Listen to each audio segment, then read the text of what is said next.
नमस्कार दोस्तों, कैसे हैं आप लोग। आशा करते हैं कि आप अच्छे होंगे। आज से हम लोग करेंट अफेयर्स के सेशन को देखेंगे।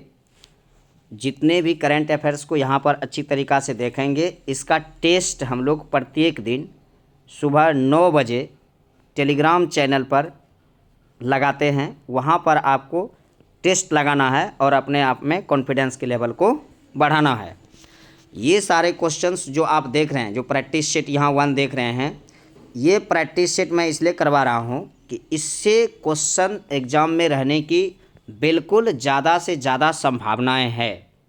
इसलिए आप हमारे साथ शुरू से अंत तक बने रहेंगे, तभी इस सेशन से आप लाभ उठा पाएंगे। तो चलिए देखते हैं। पहला क्वेश्चन है, किस ओलंपिक पदक विजेता को दिल्ली खेल विश्वविद्यालय का पहला कुलपति नियुक्त किया गया है। कुलपति आपको पता होगा, जो चांसलर के नाम से जाने जाते हैं। तो पहला कुलपति, ध्यान दीजिएगा, तो पहला कुलपति दिल्ली विश्वविद्यालय का, दिल्ली खेल विश्वविद्यालय का जो नियुक्त किया गया है, उसे किसे नियुक्त किया गया है। तो आप आंसर लगाएंगे इसमें ऑप्शन नंबर 2, कर्णम मल्लेश्वरी। कौन सा? कर्णम मल्लेश्वरी को दिल्ली खेल विश्वविद्यालय का पहला कुलपति नियुक्त किया गया है। और आपको पता होना चाहिए कि ये ओलंपिक पदक विजेता रह चुकी है कर्णम मल्लेश्वरी। चलिए बढ़ते हैं आगे। अगला क्वेश्चन है टोक्यो ओलंपिक। अगला क्वेश्चन है टोक्यो ओलंपिक खेलों में क्वालिफाई करने वाले पहले भारतीय तैराक कौन हैं। ध्यान दीजिएगा, हमने बात कर रहा हूं कि टोक्यो ओलंपिक में क्वालिफाई करने वाले पहले भारतीय तैराक कौन बने हैं। तो आप आंसर करेंगे इसमें साजन प्रकाश जो आप देख रहे हैं, ये साजन प्रकाश, ये टोक्यो ओलंपिक में क्वालिफाई करने वाले पहले भारतीय तैराक बन गए हैं। बढ़ते हैं आगे। नेक्स्ट क्वेश्चन है क्वेश्चन नंबर 3। हाल ही में टेस्ट मैच की तीनों पारियों में अर्धशतक बनाने वाली पहली भारतीय महिला कौन बनी। ध्यान दीजिएगा कि हाल ही में टेस्ट मैच में तीनों पारियों में अर्धशतक बनाने वाली पहली भारतीय महिला कौन बनी। तो आप देखिए, आंसर लगाने का प्रयास कीजिए। पहला ऑप्शन है स्मृति मंधाना, मिताली राज, झूलन गोस्वामी, शेफाली वर्मा। क्वेश्चन है, हाल ही में टेस्ट मैच की तीनों पारियों में अर्धशतक लगाने वाली पहली भारतीय महिला बनी है। इसका सही आंसर है, चलिए जल्दी जवाब दीजिए, सही आंसर इसका क्या होना चाहिए। तो इसका सही आंसर है शेफाली वर्मा। क्या है? शेफाली वर्मा। तो याद रखिएगा कि जो टेस्ट मैच हाल ही में जो आयोजन हुआ, इसको अर्धशतक बनाने वाली पहली भारतीय महिला बनी है शेफाली वर्मा। बढ़ते हैं, नेक्स्ट नंबर क्वेश्चन है और क्वेश्चन नंबर है 4। ध्यान दीजिएगा, प्रधानमंत्री नरेंद्र मोदी द्वारा अंतर्राष्ट्रीय योग दिवस के अवसर पर, योग दिवस आपको पता होना चाहिए कि 21 जून को प्रत्येक दिन मनाया जाता है, 21 जून को हर वर्ष। तो अंतर्राष्ट्रीय योग दिवस के अवसर पर किस ऐप को लॉन्च किया। प्रधानमंत्री नरेंद्र मोदी के द्वारा कौन सा ऐप लॉन्च किया गया, मोबाइल ऐप, जिनके बारे में आपको पता होगा कि मोबाइल ऐप कौन सा लॉन्च किया। पहला है yoga for health, yoga daily, joint yoga, M yoga. तो याद रखना है कि प्रधानमंत्री नरेंद्र मोदी द्वारा अंतर्राष्ट्रीय योग दिवस के अवसर पर एम योगा ऐप जिसे लॉन्च किया गया, किनके द्वारा? प्रधानमंत्री नरेंद्र मोदी के द्वारा। तो बढ़ते हैं नेक्स्ट क्वेश्चन के तौर पर है क्वेश्चन नंबर 5। और ये 5 नंबर क्वेश्चन क्या है, अब ये पर ध्यान देते हैं। हाल ही में किस राज्य सरकार ने इलेक्ट्रिक कार, ध्यान दीजिएगा, मैं पेट्रोल और डीजल कार की बात नहीं कर रहा हूँ, मैं इलेक्ट्रिक कार की बात कर रहा हूँ, 1.5 लाख रुपया प्रति किलोवाट में 10,000 तक की सब्सिडी देने की घोषणा किया है। तो ये कौन सी सरकार है जिन्होंने ऐसा घोषणा किया है। तो हाल ही में किस राज्य सरकार ने इलेक्ट्रिक कार खरीदने पर 1.5 लाख रुपया प्रति किलोवाट यानी 10,000 रुपया तक की सब्सिडी देने की घोषणा की है। ये राज्य है अपना ये गुजरात है। कौन सा है? गुजरात। ये नरेंद्र मोदी, जहाँ नरेंद्र मोदी का घर है गुजरात के बड़न नगर में, तो गुजरात का ही एक राज्य है जिन्होंने इलेक्ट्रिक कार यदि खरीदिएगा तो उसमें 1.5 लाख रुपया प्रति किलोवाट में आपको 10,000 रुपया तक की सब्सिडी देने की घोषणा की है। बढ़ते हैं नेक्स्ट क्वेश्चन के तौर पर है क्वेश्चन नंबर 6। ध्यान दीजिएगा, क्वेश्चन नंबर 6 क्या कहता है। अब ये ध्यान देने योग्य बात है कि क्वेश्चन नंबर 6 क्या कहता है। ध्यान दीजिएगा, भारत की पहली स्वदेशी विमान वाहक, है ना, भारत की पहली स्वदेशी विमान वाहक को 2022 तक लागू करने की योजना है। तो 2022 तक जो लागू किया जाएगा स्वदेश में निर्मित विमान वाहक पोत, तो ये है क्या, इसका नाम क्या है? पहला है INS विक्रमादित्य, जो कि गलत है, नहीं होगा। INS विक्रांत, जी हाँ, INS विक्रांत ये एक ऐसा स्वदेशी विमान वाहक पोत बनाया गया है जो 2022 तक चालू हो जाएगा। क्लियर है कि 2022 तक ये चालू हो जाएगा। बढ़ते हैं क्वेश्चन नंबर 7 में। कहता है रेबीज मुक्त, है ना, हाल ही में भारत का कौन सा पहला राज्य बना? रेबीज मुक्त पता होगा, रेबीज यानी हाइड्रोफोबिया रोग वगैरह जो होता है, ये रेबीज विषाणु, ध्यान दीजिएगा। तो मैं रेबीज से मुक्त, रेबीज एक प्रकार का डिजीज है, बहुत ही घातक डिजीज है, जो कि जानवरों के काटने से फैलता है, जानवरों में प्रमुख हो जाता है, कुत्ता, बंदर, ये सब, है ना। तो रेबीज मुक्त होने वाला हाल ही में भारत का पहला राज्य कौन बना है? तो भारत का पहला राज्य बना है, ये इसमें सही आंसर होगा ऑप्शन नंबर 3 गोवा, जो कि रेबीज मुक्त हुआ है। तो याद रखिएगा, रेबीज मुक्त होने वाला हाल ही में भारत का पहला राज्य कौन बना? तो आप आंसर करेंगे गोवा। क्लियर है? गोवा जो कि देश का जो है एकमात्र ऐसा राज्य है जहां मात्र 2 ही जिले हैं। गोवा की राजधानी पणजी है, आपको पता होना चाहिए। बढ़ते हैं आगे क्वेश्चन नंबर 8 पर। 8 नंबर क्वेश्चन आपको क्या कहता है, ध्यान दीजिएगा। हाल ही में किस भारतीय महिला तीरंदाजी विश्व कप के तीसरे चरण में 3 गोल्ड मेडल जीतकर, हाँ जी याद रखिएगा, कितना मेडल? 3 गोल्ड मेडल जीतकर तीरंदाज बन गई। तो आपको पता होना चाहिए कि तीरंदाजी में सबसे प्रसिद्ध यदि हैं तो कौन है? तो सबसे प्रसिद्ध है दीपिका कुमारी। इनसे कई क्वेश्चन एग्जाम में आ चुका है और आगे भी आने की एकदम संभावना है, इसीलिए इसको याद रखिएगा कि बहुत ही इंपॉर्टेंट क्वेश्चन है कि हाल ही में किस भारतीय महिला तीरंदाज ने तीरंदाजी विश्व कप के तीसरे चरण में 3 गोल्ड मेडल जीतकर दुनिया की नंबर 1 तीरंदाज बन गई है? ये हैं दीपिका कुमारी। कौन है? दीपिका कुमारी, बिल्कुल याद रखिएगा। हाल ही में किस राज्य सरकार ने राज्य के सभी भर्तियों के लिए साक्षात्कार की प्रक्रिया को, किसकी? साक्षात्कार प्रक्रिया, जिसे आप इंटरव्यू का नाम देते हैं। आप बोलते हैं कि भाई PT होगा, मेंस होगा, फिर इंटरव्यू होगा, तो वही इंटरव्यू को हिंदी में साक्षात्कार कहते हैं।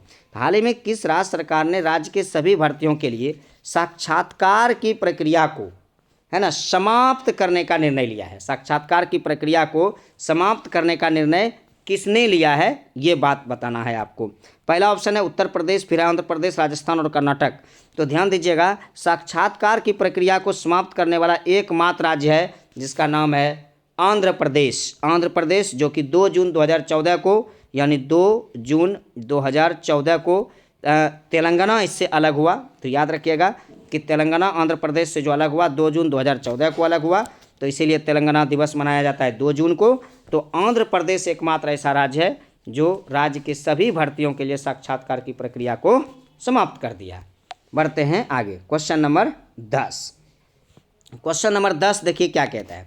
हाल ही में किस भारतीयों को मंगोलिया के सर्वोच्च नागरिक सम्मान, आपको पता होना चाहिए कि जो जितना भी धरती पर देश हैं सभी देशों का अपना अपना सर्वोच्च सम्मान होता है। जैसे आप इंडिया में रहते हैं, इंडिया का सर्वोच्च नागरिक सम्मान भारत रत्न है, उसी प्रकार से मंगोलिया के सर्वोच्च सम्मान क्या है? जल्दी बताइए कमेंट्स में कि मंगोलिया के सर्वोच्च सम्मान क्या है, यदि आप जानते हैं तो बताइए।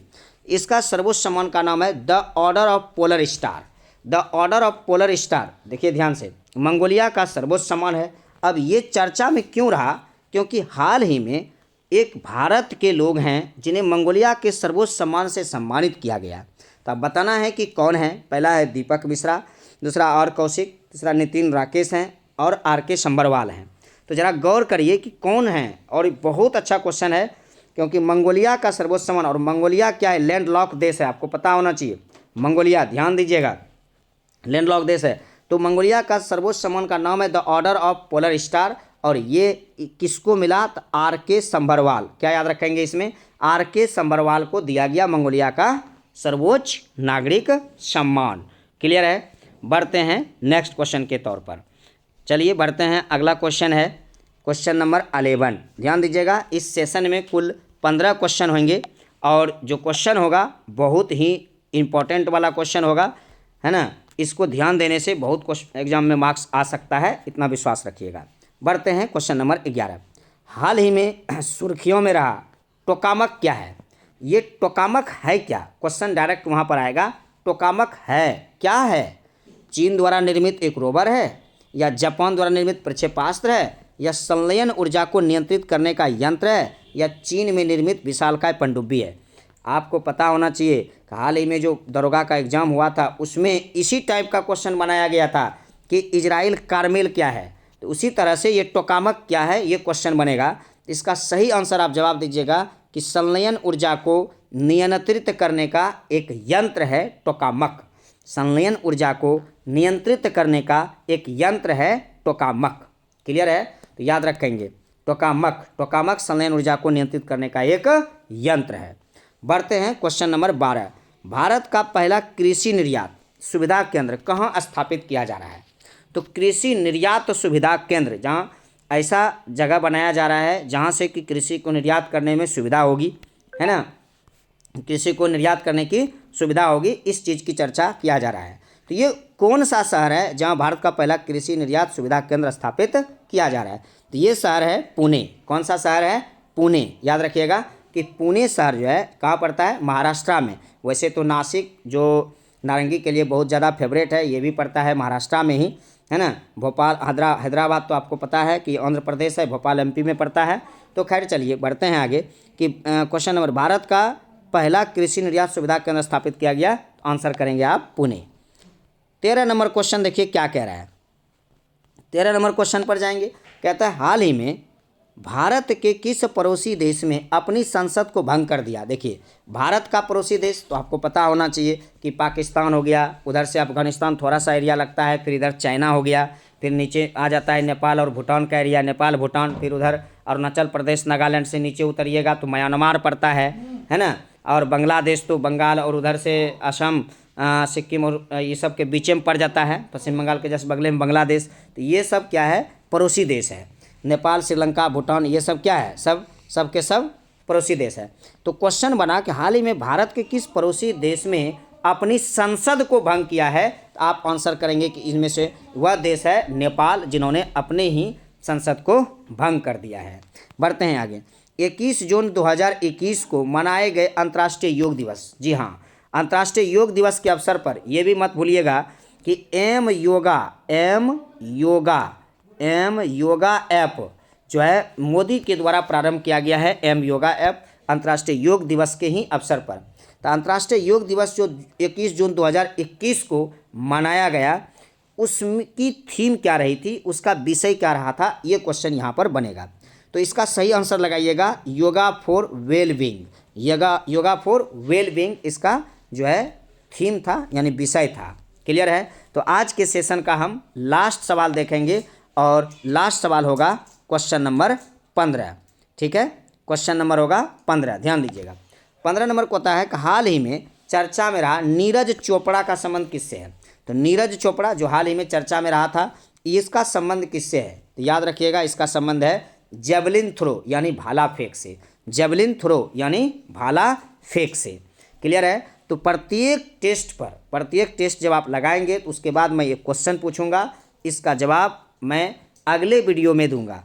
तो फिलहाल इस आज का सवाल का जवाब क्वेश्चन है, आज का क्वेश्चन है केचुआ है। आप लोगों ने पढ़ा होगा केचुआ है, आखिर केचुआ है क्या, ये जानना है कि भाई केचुआ है क्या, है ना। तो क्वेश्चन है कि केचुआ है किसानों का मित्र, प्रकृति का हलवाहा, या पृथ्वी का आंत, या मृदा उर्वरता का बैरोमीटर, या जितना बात इसमें लिखा हुआ है सब सही है। तो आपको सोचना है कि केचुआ है क्या, इसका जवाब आपको कमेंट बॉक्स में देना है। हम देखेंगे कि आप लोगों ने कितना इनको पढ़ा, कितना देखा, और देखने के बाद इसका जवाब आया। उसी तरह से मैं अगला सेशन को लाऊंगा, और ये सेशन यकीन मानिए आपके लिए इतना इम्पोर्टेंट होने वाला है कि आप कदापि सोचे नहीं होंगे, कतई नहीं सोचे होंगे कि इतना इम्पोर्टेंट सेशन हमें मिलेगा। और ये तब पता चलेगा जब आप एग्ज़ाम हॉल में बैठेंगे, एग्ज़ाम देंगे, तभी आपको पता चलेगा। चाहे तो आप रेलवे CBT 2 का एग्ज़ाम दे रहे हों, या फिर आप ग्रुप D का एग्ज़ाम दे रहे हों, किसी का भी एग्ज़ाम दे रहे हों, या फिर अभी सामने फायरमैन है, किसी का दे रहा हो तो इन सेशन से क्वेश्चन निश्चित तौर पर आना ही आना है, ये एकदम गारंटी है। तो चलिए इसका जवाब आप कमेंट बॉक्स लगाएंगे। आज के सेशन में हम लोग यहीं तक हैं, फिर मिलेंगे अगले सेशन के साथ नए अंदाज और नए विश्वास के साथ। तब तक के लिए बने रहिएगा मेरे साथ। जय हिंद, जय भारत, धन्यवाद।